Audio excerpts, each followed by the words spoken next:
15 seconds. Guidance is internal. 12, 11, 10, 9. Ignition sequence start. 6, 5, 4, 3, 2, 1.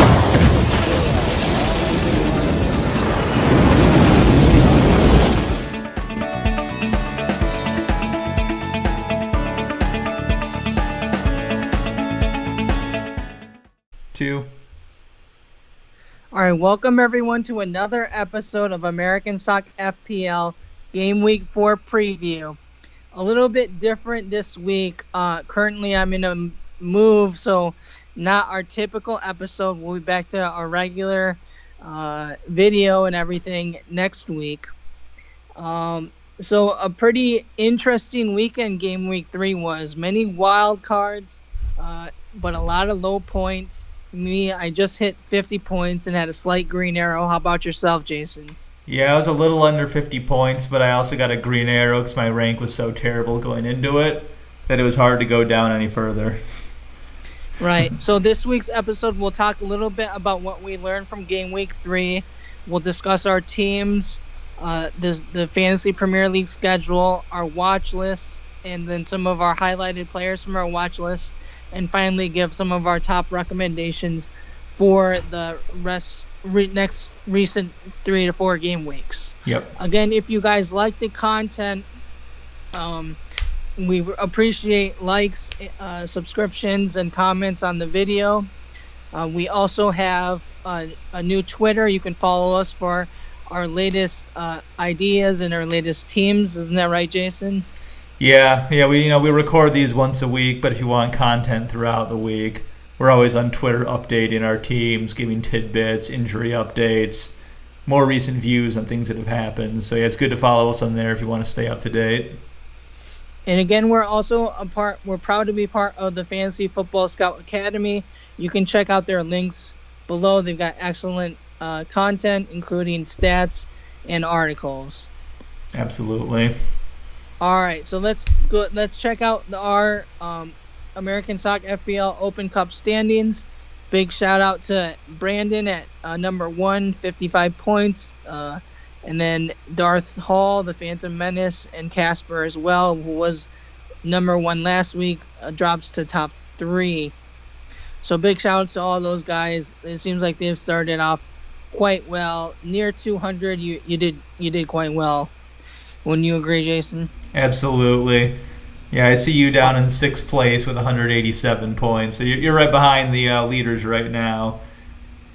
Yeah, not too bad. I'm not too. I think my start was pretty good because I haven't used any wild cards or anything, and I haven't taken any hits.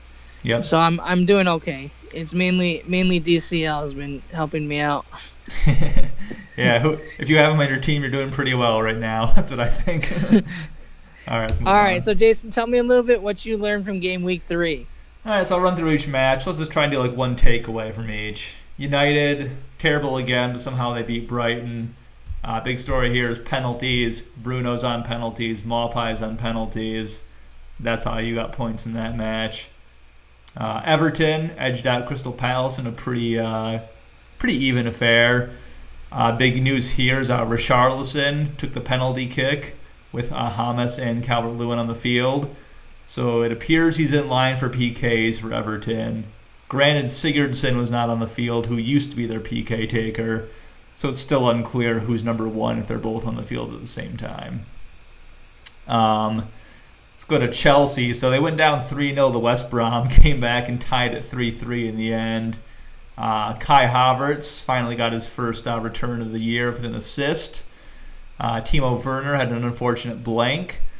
Overall, it was not a great match for Chelsea, especially defensively, but I think going forward, we haven't seen as much as we would have liked to see out of their new signings at this point, but there's reason to believe it right now at least. Southampton dispatched Burnley 1-0. Che Adams assist to Danny Ings. Great to see Adams getting that assist after we called him out last week as one of our spotlight players. After that, Leeds kept a clean sheet against Sheffield United, won 1-0. So they proved that they can play a little bit of defense as well, and Sheffield also proved that they still can't score goals. Newcastle drew versus Spurs. Little controversial with the handball at the end that earned Newcastle the penalty, which Callum Wilson stepped up and took. So it's good to know he's on PKs for Newcastle. Big news for Spurs outside of this match, unfortunately, is that Son got a hamstring injury. I think it happened maybe in the first half, and then he came off. I can't remember exactly when, but he'll be out for at least a week, maybe more. The international break occurring right after this next game week might help him out, though, so we'll see what happens there. Leicester absolutely thrashed Man City. I'm sure City can't get Ruben Diaz in soon enough. Hopefully he hits the ground running for their sake. Big news there is that Jamie Vardy is still a premier forward in FPL. He's on penalties, had a nifty finish. Did limp off with a slight groin injury, but he said he'll be okay. So I think going forward he should be fine unless we hear any bad news. West Ham, probably the surprise of the week, beat Wolves 4-0. Another one of our spotlight shout-outs, Tomas Souček, should have had a goal, but then it ended up being a Raul Jimenez own goal, so he just got the assist for it, but at least he got a return, whereas the Jimenez owners got a big fat 0 for the week. So that was definitely surprising.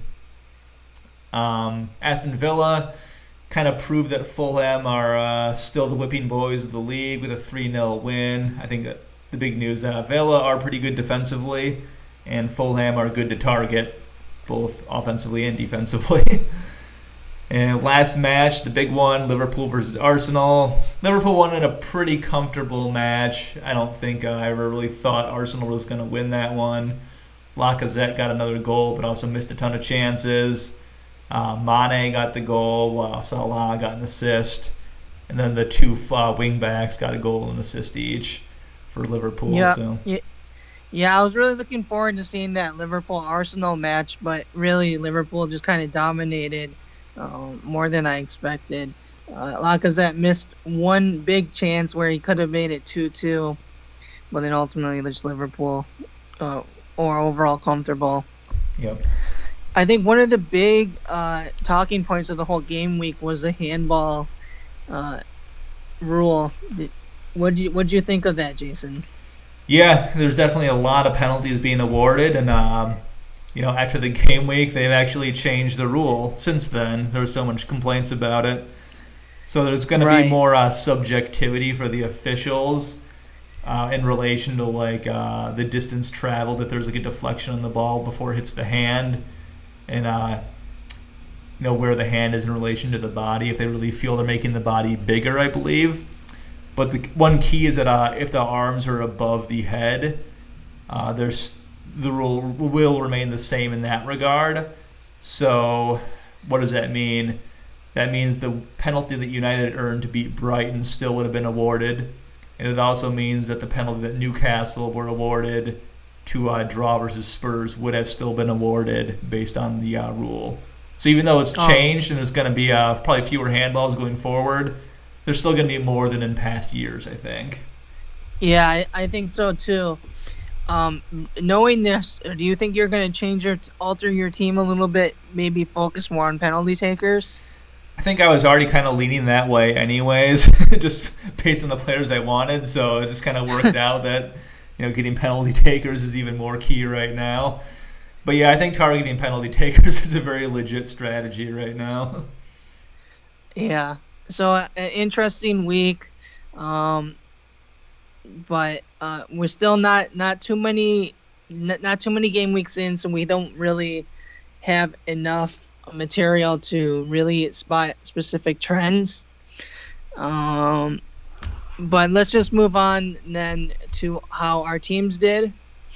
You can see here I scored 50, or it's not here, but I scored 50 points. Currently at 487-ish overall. A big shout out to my defense, keeping faith in McCarthy and Walker-Peters, and all worked out. Trent, 3 bonus points. I'm not 100% sure how he did it, but created a ton of chances. What's up? It created a ton of chances. Oh, okay. And then obviously I've been on the Calvert-Lewin bandwagon all season long. Only changes I've made to my team is with Reguilon coming for Spurs, I switched Davies out and I put in Semedo. I am still considering wild carding, maybe the next game week with the international break. Like, it depends on like how many my players get injured, things like that. Okay. If I have to make like 4, if they ever get like 2 injuries and I don't have Raul on my team and stuff, I'm really considering wild carding. Okay. Jason, what do you think of my team? I mean, it looks pretty good overall. A lot of similarities to mine. Calvert-Lewin is obviously your heavy lifter right now. Yeah. I'm sure Kai Havertz finally returned for you. You gonna keep him for a while, you think? Yeah, so that's the other big question point about my team and many other teams, is keeping these Germans. I mean, most people don't have Havertz, but I was high on both. Okay. Yeah. Yeah. I like the way he's playing. I like the way where he is. I know more attackers are coming, and I know he has a good schedule. So for now, I'm gonna keep faith. But that's like another reason why I could wild card. I do want to keep Kai Havertz almost throughout. I'm a big fan of him in real life, but fantasy wise too. I think the way he's positioned and stuff, he's destined to get returns. Yep. Timo Werner, we're seeing. I don't think Lampard knows what his starting 11 is and where to put all the pieces yet. It's a little bit of, he's a novice manager, and he has a lot of key world-class players. So there's a little bit of some adjusting to be done.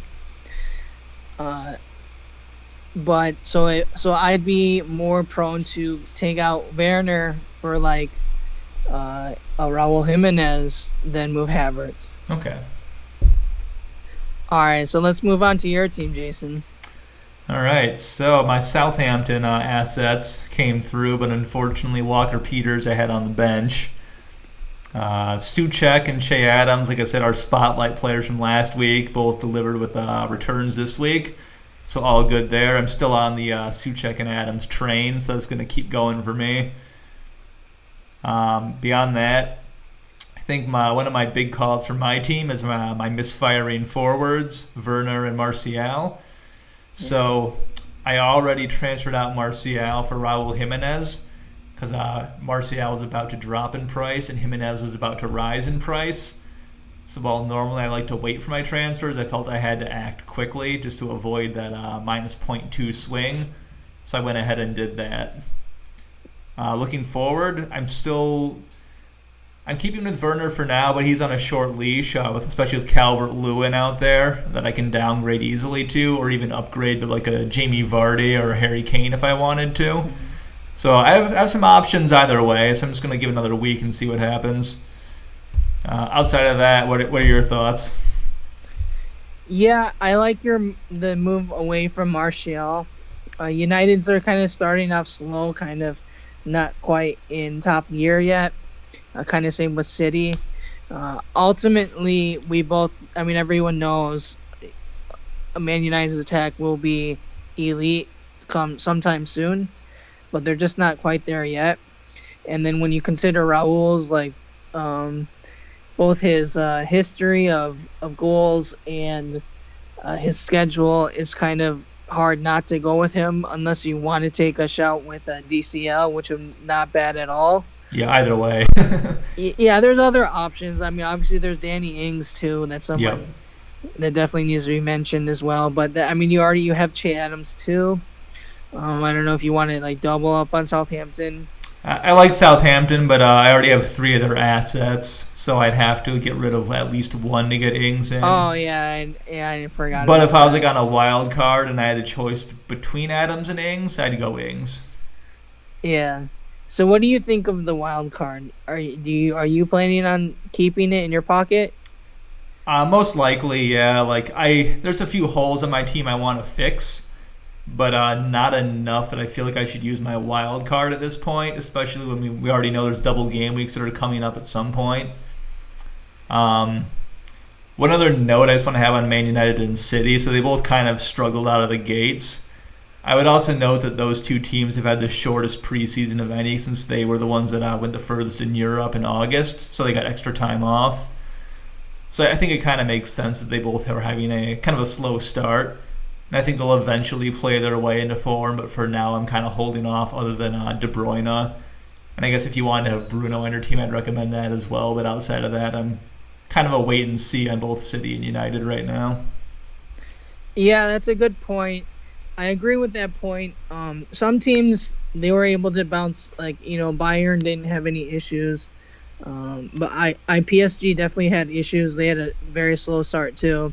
I'd also point out Bayern just lost 4-1 last weekend, so they're feeling it too.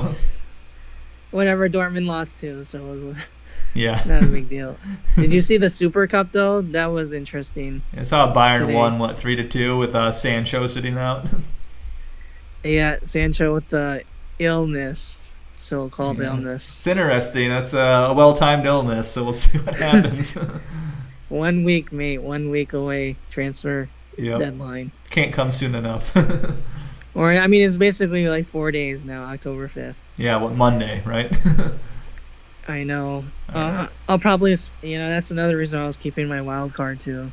Yeah, that's another good reason. It's always best to kind of observe new transfers before putting them in. Not always, but most of the time it's better to observe the new transfers from other countries and leagues. Absolutely. All right, let's move on. Okay, with that said, let's move on to the schedule. Jason, tell me a little bit some of the teams that you think have a great schedule going forward. All right, so I see a few good ones. Chelsea, they haven't really found their form yet, but they have a pretty decent schedule for these next 6 or 7 game weeks. A couple of bogeys here and there with United in there, but who are still out of form, mind you. Crystal Palace have been a little more stout defensively than I thought, but they're still I wouldn't say an intimidating fixture at this point. Speaking of Crystal Palace, after they get Chelsea out of the way, they go on a pretty nice run. And given how stout they've been defensively and their budget appeal with a 4.0 Tyreek Mitchell, I think they're a pretty good option to target there. And also Wilf Zaha playing out of position forward and on penalties. They have some pretty good options that I'm looking at right now. Everton, I've been on their bandwagon all year, obviously. They have a couple tough matches in Liverpool and United thrown in, but outside of that, they have a pretty nice run of fixtures. Further down the list, Southampton still have over the next 5 game weeks, they have some pretty nice fixtures. So I'm still pretty happy with my choices of Adams, Walker-Peters, and McCarthy, though I might want to get out of the triple up at some point. Spurs have United this weekend, but then after that have 4 really nice fixtures and obviously some new transfers coming in. So I kind of want to see how they settle in, especially with Son injured. It's just hard to really know who to invest in right now and how they're going to look and how they're going to play. Yeah, but with this Son injury, Mourinho said he hopes to have him back after international break. Yeah, so hopefully it's not serious, and he'll only miss 1 match in that case. Yeah, I don't think it. I'm not 100% sure. He did something to his hamstring. I'm not 100% sure. Yeah, it's hamstring. They didn't say how severe though. I never saw a grade on the injury. Yeah. Yeah, and then lastly, let's touch on Wolves. Next 4 game weeks, they have probably the best fixtures you can ask for.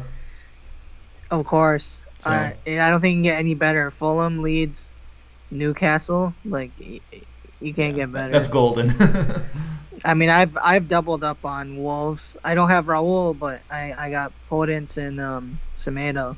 Yeah, I went Raul, but hopefully for you, Podence can get back soon. I hope so. He looked incredible against City. Yeah. All right, let's move on. All right, so just a quick look at our watch list here.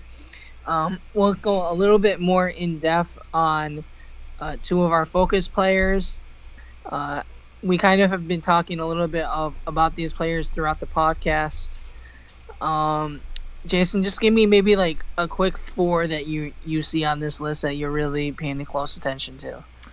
Yeah, some of the premium strikers right now, and Vardy and Kane, they've both been on fire recently. So for those of you who have Werner kind of like me and you might want to have a few extra points to spend, those might be some good options.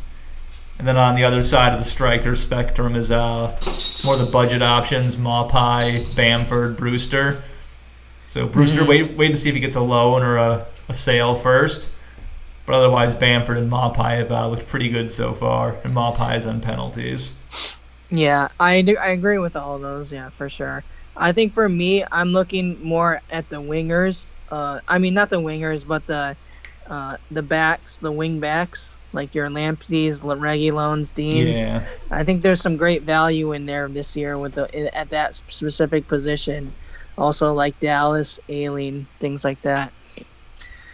Okay, so Jason, tell me a little bit about your spotlight player, Raul Jimenez. Yep, so my spotlight I want to give to Raul Jimenez this week. Obviously, he's got 4 fantastic fixtures coming up, and he's on penalty kicks, and he's just Mr. Consistent all around. So what are some of the stats I'm looking at for why I like him? First of all, in the season, he's number 1 in penalty area touches among forwards with 20. Number 3 overall in big chances. And also number 3 in total goal attempts with 10 so far. So I think he's amassed those statistics with some great, some not so great fixtures, but now he's getting the best fixture run you can imagine for a striker. I think it's time to jump on him and just let him do the work. Yep, great choice. Definitely have to agree. He's always been kind of like a Mr. Consistent in fantasy. Him and Ings kind of is related. All right, let's move on to yours. Who do you got? All right, so mine's a little bit different. My style. So in fantasy, I usually do take a little bit of risks with known European players coming into the Premier League that I think are a little undervalued. I also have been noticing a little bit of a trend. Like I kind of mentioned earlier on the watch list, the wingbacks are really producing great numbers for their price. So I just wanted to highlight a new wingback coming into the Premier League, Sergio Reguilon, a left wingback known for his pace and known for his ability to take on defenders. He gave, I saw this guy last year in the Europa League. He gave Wan-Bissaka absolute nightmare. Same with Inter. He had assists in both of those games. Mm-hmm. We saw his assist in the Carabao Cup. He had 3 successful dribbles. He also had 2 shots. So this is someone I would definitely keep an eye on. If you've got like one of those 5.0 defenders and you got a little bit extra money in the bank, I would consider even transferring him in. And his schedule after United doesn't look bad at all.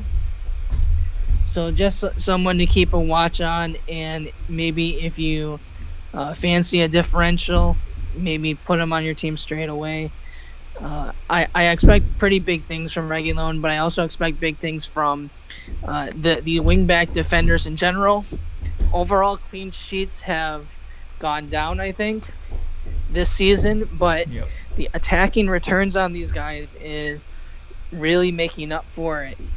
Players like Lamptey too, Dallas, Aileen, you have to consider all these guys. And then look how great does it look if you had like Robertson and TAA, Yeah. So these wingbacks are really making a mark in the Premier League this season. Yeah, that's good. That's a good call. Wingbacks have definitely been kind of carrying the defensive returns this year. Okay. All right. So tell me, Jason, a little bit about your game week checklist. All right. So 5 ways you're going to get green arrows this game week. First of all, look at the picture below of Mr. Scott Parker as he leads his troops into battle. Get your Wolves players ready. So yeah, Raul Jimenez. If Podence is healthy, I'd get him in.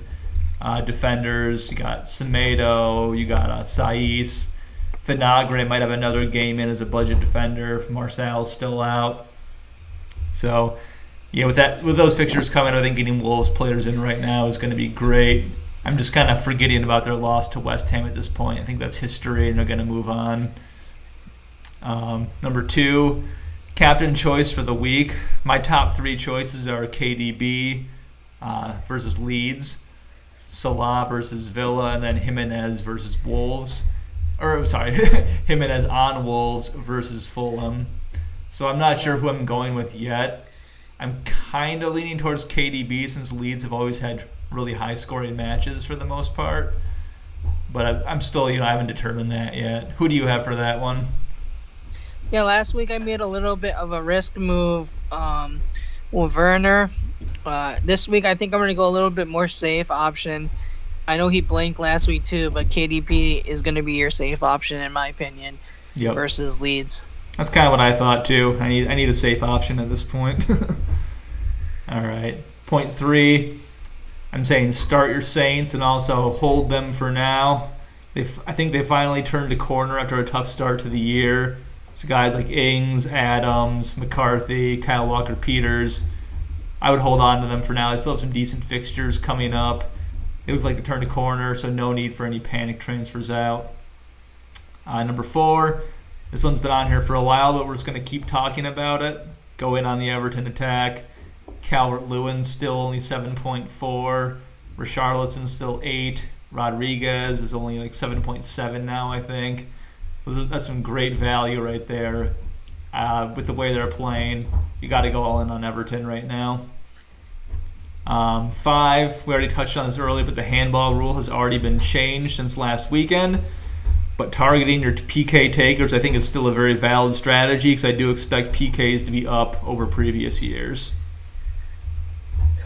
Yeah, great checklist. It's not even also like penalties are up, but it's not even just the handball. I think VAR in general has brought penalties up. It's a trend you see all around Europe. It was huge in Calcio Serie A football last year. And it was kind of funny seeing the Premier League had to make that adjustment to the rules last week because Serie A dealt with that last year too. So yeah, it was just interesting. So I like that they're going to the monitors more often now. I think last year VAR was too scared to overturn some obvious PKs because they didn't want to go against the referees. But now the referees can go and look at the monitor and kind of see whether they made a mistake or not. They're more likely to say, "Oh, hey, I didn't see that," and give the PK.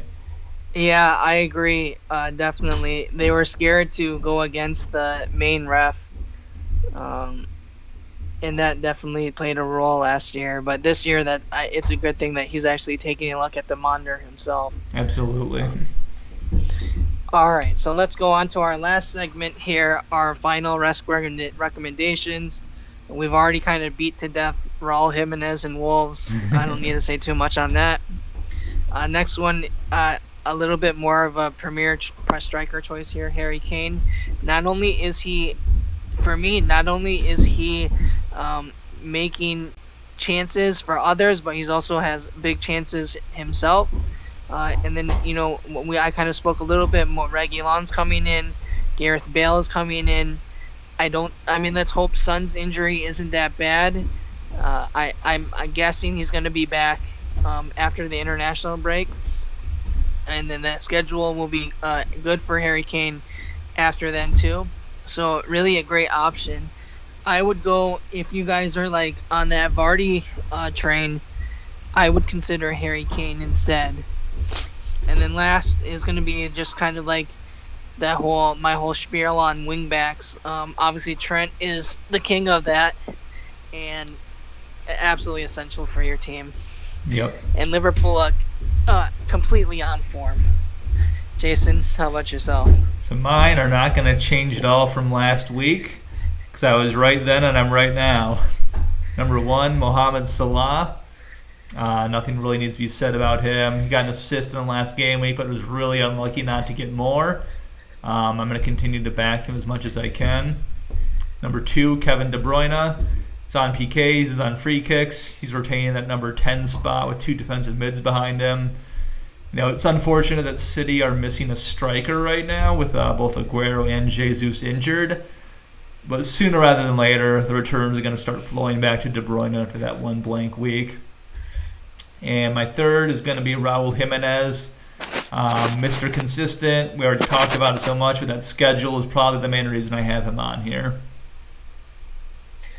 All right, yeah, I definitely have all your players too on my squad other than Raul, and that's definitely someone I would go to for if Werner doesn't look great coming up, or if like he gets an injury during international break. He's definitely on my radar. But then I'd have triple Wolves, so that'd be interesting too. Yeah, I mean, keep it for a few weeks, disperse afterwards. A lot of people wildcarded triple Wolves or triple City, and that's what happened. Why the numbers were so low that game week 3 is they didn't turn out what we expected from them. Yeah. All right, well that just does it for our episode. Again, if you guys like the content, please give us a like and subscribe. Check out our Twitter. Links are below. Jason, anything you want to add? No, I think we're both pretty happy with our green arrows this week. I mean, it wasn't exactly a pretty green arrow, but we both got them. Hopefully you did as well. And let's keep building for more green arrows in the future. I need to crack that top 2 million. Yeah, I mean, as long as they try to get into that million, I want to try to get into the top 100,000 by the end of, before winter break. That's the goal. Yeah, see, I don't really set goals for myself for rank until the end of the year. Right now, I'm just getting my squad right. My rank kind of falls wherever it is. Yeah. That's what I say. That's what I say when I have a crappy rank, at least. Yeah.